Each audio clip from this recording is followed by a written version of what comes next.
दोस्तों आज जो मेरा मोटिवेशन लेवल है वो नेक्स्ट लेवल पे है, जो मेरी एनर्जी लेवल है वो भी नेक्स्ट लेवल पे है। अगर आप सीजीएल 2021 के लिए प्रिपेयर कर रहे हैं, करना चाहते हैं, तो ये वीडियो है आपके लिए। और मैं इस वीडियो के माध्यम से अपनी एनर्जी, अपना मोटिवेशन आप तक पहुंचाने की कोशिश करूंगा।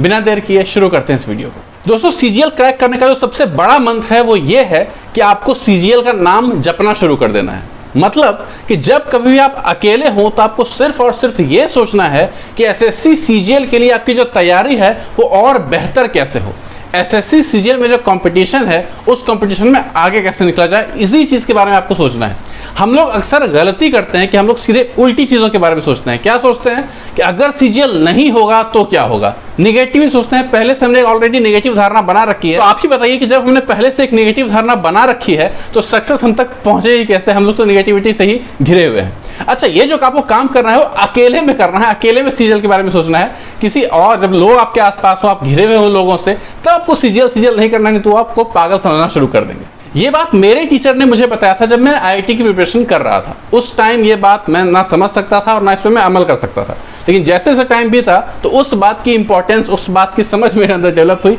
और आज फाइनली ये बात मैं आप तक पहुंचा रहा हूं। अच्छा, ऐसा हो सकता है कि मान लीजिए आप एक अटेम्प्ट आप 2 सीजीएल का आपका नहीं हो, या 2 अटेम्प्ट 2 आपका नहीं हो, लेकिन आपको ऐसे केस में क्या करना है कि आपको एक नंबर ऑफ अटेम्प्ट्स का टारगेट फिक्स कर लेना है कि मुझे 3 अटेम्प्ट में सीजीएल क्रैक करना है, या 4 अटेम्प्ट में, या 5 अटेम्प्ट में, या 2 अटेम्प्ट में आपको फिक्स करना है कि मुझे करना ही करना है।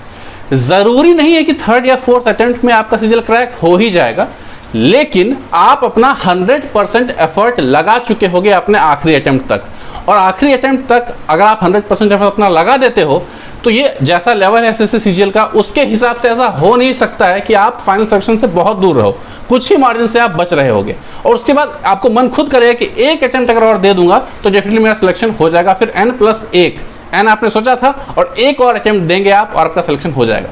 तो जरूरत है ये रियलाइज करने की कि आपका 100% एफर्ट क्या है। तो आपका जो आप जितना अटेम्प्ट आपने सोचा है उसमें आपने 100% एफर्ट अगर पुट कर दिया तो ऐसा हो ही नहीं सकता कि आपका सिलेक्शन हो। बाय द वे 1% चांस है कि आपका सिलेक्शन ना हो पाए, तो n+1 अटेम्प्ट में तो आपका सिलेक्शन होगा ही होगा, ये कोई रोक ही नहीं सकता है। अब दोस्तों ऐसे में आपको मोटिवेशन के जहर से थोड़ा बच के रहना है। मोटिवेशन अगर सेल्फ है, सेल्फ मोटिवेटेड अगर आप हैं तो ये बेस्ट चीज़ है, इससे अच्छी कोई चीज़ नहीं है। लेकिन अगर आप एक्सटर्नल फोर्सेस अगर आप मोटिवेट होते हैं तो ये थोड़ा टेंशन वाली बात है।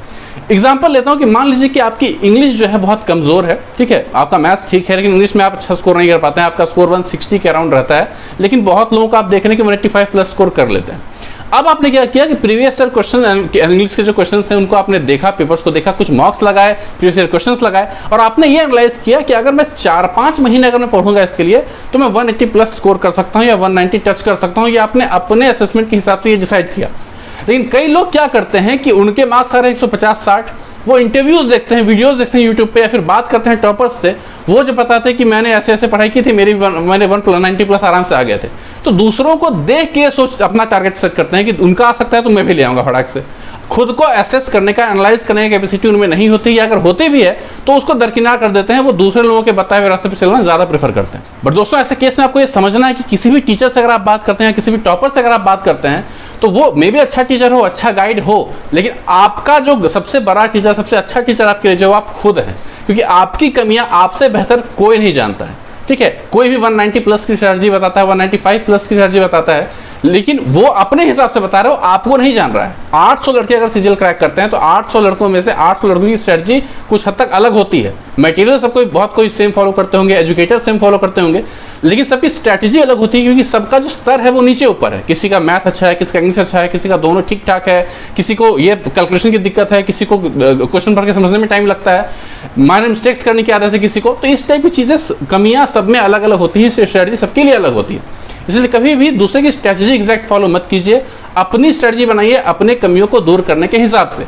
एक टाइम सेट कीजिए कि इतने वक्त में मुझे पढ़ना है, इतने वक्त में कवर हो जाना चाहिए।